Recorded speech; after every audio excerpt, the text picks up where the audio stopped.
ನಮಸ್ಕಾರ ಎಲ್ರಿಗೂ, ಹೇಗಿದ್ದೀರಾ? ನಾನು ತುಂಬ ಚೆನ್ನಾಗಿದ್ದೇನೆ. ನೀವು ಕೂಡ ಚೆನ್ನಾಗಿದ್ದೀರಾ ಅಂತ ಅಂದ್ಕೊಳ್ತೇನೆ. ಇವತ್ತು ನಾನು ನಿಮ್ಮ ಜೊತೆಗೆ ನನ್ನ ಮಗಳ ಬರ್ಡೇ ವಿಡಿಯೋನ ಶೇರ್ ಮಾಡ್ಕೊಳ್ತಾ ಇದ್ದೀನಿ. ಈಗ ಟೈಮ್ ಆಲ್ಮೋಸ್ಟ್ 7:00 ಆಗಿದೆ. ಹಸ್ಬೆಂಡ್ ಕೇಕ್ ತರಕ್ಕೆ ಅಂತ ಹೋಗಿದ್ದಾರೆ. ಹಾಗಾಗಿ ಎಲ್ಲರೂ ಇದೀವಲ್ಲ, ಒಂದು ಸ್ವಲ್ಪ ಫೋಟೋ ತಗೊಳ್ಳೋಣ ಅಂತೇಳಿ ಫೋಟೋ ತಗೊಂಡ್ವಿ.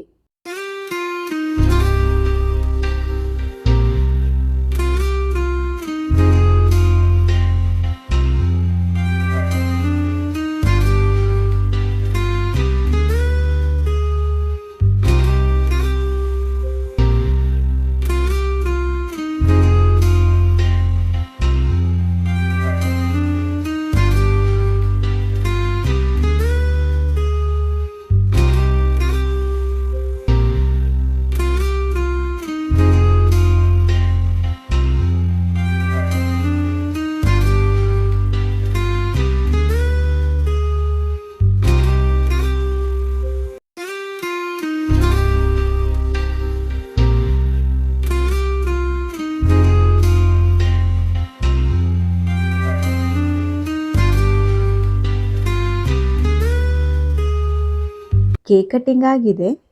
ಇಲ್ಲಿ ಬ್ಲೂ ಕಲರ್ ಡ್ರೆಸ್ ಹಾಕಿರೋರು ನಮ್ಮತ್ತೆ, ಹಾಗೆಯೇ ಗ್ರೀನ್ ಕಲರ್ ಡ್ರೆಸ್ ಹಾಕಿರೋದು ನಮ್ಮಮ್ಮ. ಪ್ರಾಪ್ತಿ ಜೊತೆಗೆ ನಿಂತಿರೋದು ನನ್ನ ಮಗ. ನಂತರ ಅವರಿಬ್ಬರು ನನ್ನ ಅತ್ತಿಗೆ ಮಕ್ಕಳು. ನಂತರ ಏನಿಬ್ಬರು ಸಣ್ಣ ಮಕ್ಕಳಿದ್ದಾರೆ, ಅವರು ನಮ್ಮ ಮೊದಲನೇ ಬಾಡಿಗೆ ಇದ್ವಲ್ಲ ಅಲ್ಲಿ ನಮ್ಮ ನೇಬರ್ಸ್. ಹಾಗೆಯೇ ಈಗ ಕೇಕ್ ತಿನ್ಸೋಕ್ಕೆ ಬರ್ತಿರೋರು ನನ್ನ ಸಿಸ್ಟರ್ದು ಮಮ್ಮಿ ಮತ್ತು ಪಪ್ಪ. ಈ ಸಲ ಬರ್ಡೇ ಸೆಲೆಬ್ರೇಷನ್ ಸ್ವಲ್ಪ ಲೇಟ್ ಆಯಿತು ಅಂತಲೇ ಹೇಳ್ಬೋದು. ಲಾಸ್ಟಿಗೆ ನಮಗೆ ಡೆಕೋರೇಷನ್ ಮಾಡೋಕ್ಕೂ ಅಷ್ಟು ಟೈಮ್ ಸಾಕಾಗಲಿಲ್ಲ. ಡೆಕೋರೇಷನ್ ನೋಡ್ಬೋದು, ಫ್ಯಾನ್ ಆನ್ ಮಾಡಿದ ಕೂಡಲೇ ಫುಲ್ ಮಿಕ್ಸ್ ಆಗ್ತಿತ್ತು. ಹಾಗೆಯೇ ಬಲೂನ್ ಕೂಡ ಸ್ಟಿಕ್ ಮಾಡೋಕ್ಕಾಗಲಿಲ್ಲ ನಮಗೆ ಸರಿಯಾಗಿ. ಈ ದಿನವೇ ಬೆಳಗ್ಗೆ ಅತ್ತೆ ಊರಿಂದ ಬಂದಿದ್ದರು. ಹಾಗೆ ನಾವೆಲ್ಲ ನನ್ನ ಹಸ್ಬೆಂಡು ತಮ್ಮನ ಮನೆಗೆ ಹೋಗಿದ್ವಿ. ಅಲ್ಲಿಂದ ಸಂಜೆ ಆಗಿತ್ತು ನಾವು ಬರುವಾಗ. ಬಂದಮೇಲೆ ಸ್ವಲ್ಪ ಎಲ್ಲ ಅರ್ಜೆಂಟಾಗಿ ಪ್ರಿಪರೇಷನ್ ಮಾಡ್ಕೊಂಡ್ವಿ. ಎಲ್ಲರೂ ನನಗೆ ತುಂಬಾ ಹೆಲ್ಪ್ ಮಾಡಿದರು. ಹಾಗಾಗಿ ಸ್ವಲ್ಪ ಎಲ್ಲ ಕೆಲಸ ಬೇಗನೆ ಆಯಿತು. ಈಗ ಇಲ್ಲಿ ಬರ್ತಿರೋರು ನಾವೇನು ಬಾಡಿಗೆ ಇದ್ದೀವಲ್ಲ ಅಲ್ಲೇ ಮೇಲೆ ಮನೇಲಿ ಬಾಡಿಗೆ ಇದ್ದಾರೆ. ನನ್ನ ಮಗ ಮತ್ತು ಮಗಳಂತೂ ತುಂಬಾ ಹಚ್ಕೊಂಡು ಬಿಟ್ಟಿದ್ದಾರೆ ಇವರನ್ನು. ಆಂಟಿ ಮತ್ತು ಅಂಕಲ್ಗೆ ಕೂಡ ಹಾಗೆಯೇ ನಮ್ಮ ಮಕ್ಕಳಂದ್ರೆ ತುಂಬ ಪ್ರೀತಿ. ನಮ್ಮ ಮಕ್ಕಳಿಗಂತೂ ಅವ್ರ ಜೊತೆಗೆ ತುಂಬಾ ಟೈಮ್ ಪಾಸ್ ಆಗುತ್ತೆ. ಆ ಆಂಟಿ ಇಲ್ಲಿ ಅವಳಿಗೆ ತಮಾಷೆ ಮಾಡ್ತಾ ಕೇಕ್ ಹಚ್ತಿದ್ದಾರೆ. ಸ್ವಲ್ಪ ಜನ ಸೇರಿದ್ರಿಂದನೋ ಏನೋ ಪ್ರಾಪ್ತಿಗೆ ತುಂಬಾ ನಾಚಿಕೆ ಆಗ್ತಿತ್ತು ಇವತ್ತು. ಮತ್ತು ಸ್ಕೂಲ್ಗೆ ಕೂಡ ಹೋಗಿ ಬಂದಿದ್ಲಲ್ವಾ, ಸೊ ಆಲ್ಮೋಸ್ಟ್ ಅವ್ರು ಮಲ್ಕೊಳ್ಳೋ ಟೈಮ್ ಆಗಿತ್ತು. ಸೊ ಟಯರ್ಡ್ ಕೂಡ ಆಗಿದ್ದಾರೆ ಈಗ. ಮೊದಲನೇ ಮಗು ಯಾವುದಾದ್ರೂ ತುಂಬಾ ಖುಷಿಯಾಗಿರುತ್ತೆ. ಆದರೆ ಎರಡನೇ ಮಗು ಆಗುವಾಗ ಆಲ್ರೆಡಿ ಗಂಡು ಮಗು ಇದ್ದರೆ ಹೆಣ್ಮಗು ಬೇಕು ಅಂತ ಆಸೆ ಆಗ್ತಿರುತ್ತೆ, ಹೆಣ್ಮಗು ಇದ್ದರೆ ಗಂಡು ಮಗು ಬೇಕು ಅಂತ ಆಸೆ ಆಗ್ತಾ ಇರುತ್ತಲ್ವ. ನನಗೂ ಹಾಗೆ ಆಗಿತ್ತು. ನಾನಂತೂ ಕಾಯ್ತಾ ಇದ್ದೆ ಯಾವಾಗ ಡಾಕ್ಟರ್ ಮಗು ಯಾವುದು ಅಂತ ಹೇಳ್ತಾರೆ ಅಂತ. ಡಾಕ್ಟರ್ ಹೆಣ್ಮಗು ಆಗಿದೆ ಅಂತ ಹೇಳಿದ ಕೂಡಲೇ ತುಂಬಾ ಖುಷಿಯಾಗಿತ್ತು ನನಗೆ. ಎಲ್ಲ ತಂದೆ ತಾಯಂದಿರಿಗೂ ಅಷ್ಟೇ ಅಲ್ವಾ, ಗಂಡು ಮಗು ಪ್ರೀತಿನೂ ಬೇಕು, ಹೆಣ್ಮಗು ಪ್ರೀತಿನೂ ಬೇಕು ಅಂತ ಇರುತ್ತೆ. ಆಲ್ರೆಡಿ ನನಗೆ ಗಂಡು ಮಗು ಇದ್ದದ್ರಿಂದ ಆ ಪ್ರೀತಿನ ನೋಡಿದ್ದೆ. ಹೆಣ್ಮಗು ಪ್ರೀತಿನೂ ಬೇಕು ಅಂತ ತುಂಬಾ ಆಸೆ ಆಗ್ತಿತ್ತು. ನನ್ನ ಮಗಳು ಇವತ್ತು ಹುಟ್ಟಿ 5 ವರ್ಷ ಕಂಪ್ಲೀಟ್ ಆಗಿದೆ. ಈ 5 ವರ್ಷಗಳಲ್ಲಿ ನನ್ನ ಮಗಳು ತುಂಬಾ ಪ್ರೀತಿ ಕೊಟ್ಟಿದ್ದಾಳೆ ಅಂತ ಹೇಳ್ಬೋದು. ನಾನಂತೂ ಈ 5 ವರ್ಷದಲ್ಲಿ ಪ್ರತಿ ಮೂಮೆಂಟು ಎಂಜಾಯ್ ಮಾಡ್ತಿದ್ದೇನೆ. ನನಗೆ ಗಂಡು ಮಗು ಜೊತೆಗೆ ಒಂದು ಹೆಣ್ಮಗುನೂ ಕೊಟ್ಟಿದ್ದಕ್ಕೋಸ್ಕರ ದೇವರಿಗೆ ತುಂಬಾ ಥ್ಯಾಂಕ್ಸ್ ಹೇಳಲಿಕ್ಕೆ ಇಷ್ಟಪಡ್ತೇನೆ. ಈಗ ಇಲ್ಲಿ ಕೇಕ್ ತಿನ್ನಿಸ್ತಾ ಇರೋದು ನನ್ನ ಹಸ್ಬೆಂಡು ಅಕ್ಕ, ಅವರ ಹಸ್ಬೆಂಡ್ ಮತ್ತು ಅವ್ರ ಮಕ್ಕಳು. ಈಗ ನೆಕ್ಸ್ಟ್ ಇಲ್ಲಿ ಕೇಕ್ ತಿನ್ಸೋಕ್ಕೆ ಬರೋದು ನನ್ನ ಹಸ್ಬೆಂಡು ತಮ್ಮ ಮತ್ತು ತಮ್ಮನ ಹೆಂಡತಿ. ಈ ಇಬ್ಬರು ಮಕ್ಕಳು ಬಂದುಬಿಟ್ಟು ನಮ್ಮ ಮೊದಲನೇ ಮನೆಯದು ನೇಬರ್ಸ್ದು ಮಕ್ಕಳು. ಈ ಮಕ್ಕಳು ಕೂಡ ಅಷ್ಟೇ ನಮ್ಮ ಪ್ರಾಪ್ತಿ ಪೃಥ್ವಿನ ತುಂಬಾ ಹಚ್ಕೊಂಡ್ಬಿಟ್ಟಿದ್ರು. 4 ಜನ ಸೇರಿ ತುಂಬಾ ಆಟ ಆಡ್ತಿದ್ರು ಅಲ್ಲಿ.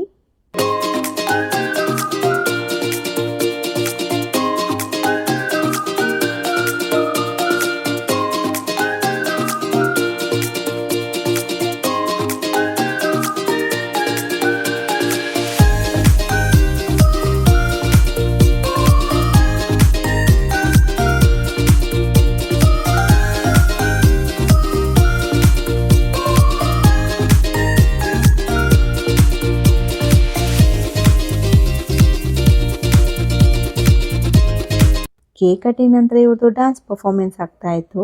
ಈಗ ನೀವು ನೋಡ್ತಿರೋದು ಇಲ್ಲಿ ನಮ್ಮದು ಫುಡ್. ಅಡುಗೆನೆಲ್ಲ ನಾವೇ ಮನೆಯಲ್ಲಿ ಪ್ರಿಪೇರ್ ಮಾಡ್ಕೊಂಡಿದ್ವಿ.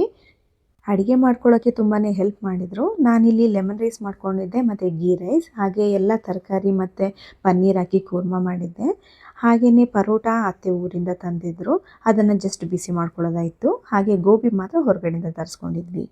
ಕೇಕ್ ಕಟ್ಟಿಂಗ್ ಆದಮೇಲೆ ಕೇಕ್ ಎಲ್ಲ ತಿಂದು ಇಲ್ಲಿ ಊಟ ಮಾಡ್ತಿದ್ದಾರೆ. ಮಕ್ಕಳಿಗೆಲ್ಲ ಬಡಿಸಿ ಕೊಟ್ಟಿದ್ವಿ. ಅವರೆಲ್ಲ ತಿಂದಾದಮೇಲೆ ನೆಕ್ಸ್ಟ್ ನಾವು ಊಟ ಮಾಡೋಣ ಅಂಥೇಳಿ ಇಲ್ಲಿ ಬಡಿಸ್ತಾ ಇದ್ದೀವಿ. ಈಗ ಸೆಕೆಂಡ್ ಟ್ರಿಪ್ ನಾವು ಊಟ ಮಾಡ್ತಾ ಇದ್ದೀವಿ. ಅಡುಗೆನ ಇಲ್ಲಿ ನಡುವಲ್ಲಿ ಇಟ್ಕೊಂಡು ಎಲ್ಲ ಒಟ್ಟಿಗೆ ಮಾತಾಡ್ತಾ ಊಟ ಮಾಡ್ತಾ ಇದ್ದೀವಿ. ಎಲ್ಲರೂ ಅಡುಗೆ ತುಂಬ ಚೆನ್ನಾಗಿದೆ ಅಂತ ಹೇಳ್ತಾ ಇದ್ರು. ಸೊ ಇದನ್ನು ಕೇಳಿ ನನಗೆ ಸಹ ಖುಷಿ ಆಯಿತು. ಪ್ರಾಪ್ತಿ ಆಲ್ರೆಡಿ ಡ್ರೆಸ್ ಚೇಂಜ್ ಮಾಡಿಕೊಂಡು ಓಡಾಡ್ತಾ ಇದ್ದಾಳೆ. ಪ್ರಾಪ್ತಿ ಅಂತೂ ಎತ್ನಿಕ್ ವೇರ್ ಅಷ್ಟು ಇಷ್ಟಪಡೋದಿಲ್ಲ, ಚುಚ್ಚುತ್ತೆ ಅಂತ ಹೇಳ್ತಿರ್ತಾಳೆ. ಸೊ ಅವಳು ಯಾವಾಗಲೂ jeans tea ಶರ್ಟಲ್ಲೇ comfortable ಆಗಿರ್ತಾಳೆ.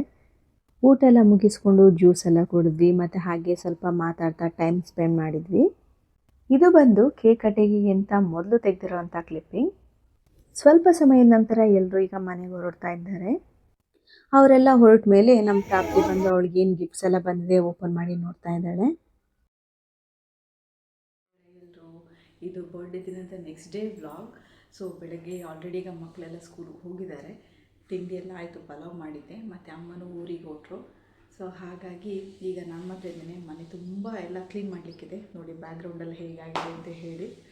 So birthday ಅಂತೂ ತುಂಬ ಚೆನ್ನಾಗಾಯಿತು. ಸೊ ಎಲ್ಲ ಬಂದಿದ್ದು ರಿಲೇಷನ್ ಎಲ್ಲ ಬಂದಿದ್ದರು. ಸೊ ಅತ್ತೆ ಬಂದು ನನ್ನ ಹಸ್ಬೆಂಡ್ದು ತಮ್ಮನ ಮನೇಲಿದ್ದಾರೆ. ಸೊ ಹಾಗಾಗಿ ಎಲ್ಲ ಮುಗಿಸ್ಕೊಂಡು ಹೋದರು. ಚೆನ್ನಾಗಾಯಿತು ಬರ್ಡೇ ಎಲ್ಲ. ಸೊ ಆದಷ್ಟು ಸಿಂಪಲಾಗಿ ಮಾಡಬೇಕಂತ ಅಂದ್ಕೊಂಡೆ. ಸಿಂಪಲಾಗಿ ಚೆನ್ನಾಗಿಯೇ ಆಯಿತು. ಡ್ರೆಸ್ ಎಲ್ಲ ತುಂಬ ವಾಶ್ ಮಾಡಲಿಕ್ಕಿದೆ, ಎಲ್ಲ ಬಟ್ಟೆ ಎಲ್ಲ ಅಲ್ಲಲ್ಲೇ ಇದೆ. ಇವತ್ತು ಫುಲ್ ಕ್ಲೀನಿಂಗ್ ಡೇನೇ ಆಗೋಗುತ್ತೆ ನನಗೆ. ಲಾಸ್ಟ್ ವೀಕಲ್ಲಿ ಗ್ರೋಸರಿ ಶಾಪಿಂಗ್ಗೆ ಹೋಗಿದ್ವಿ. ಆಗ ನಾನು ಹಿಮಾಲಯ ಫೇಸ್ ವಾಶ್ ತೊಗೊಳ್ಳೋ ಬದಲಿಗೆ ಹಿಮಾಲಯ ಫೇಸ್ ಪ್ಯಾಕ್ ಅಂತ ತೊಗೊಂಡ್ಬಿಟ್ಟಿದ್ದೆ.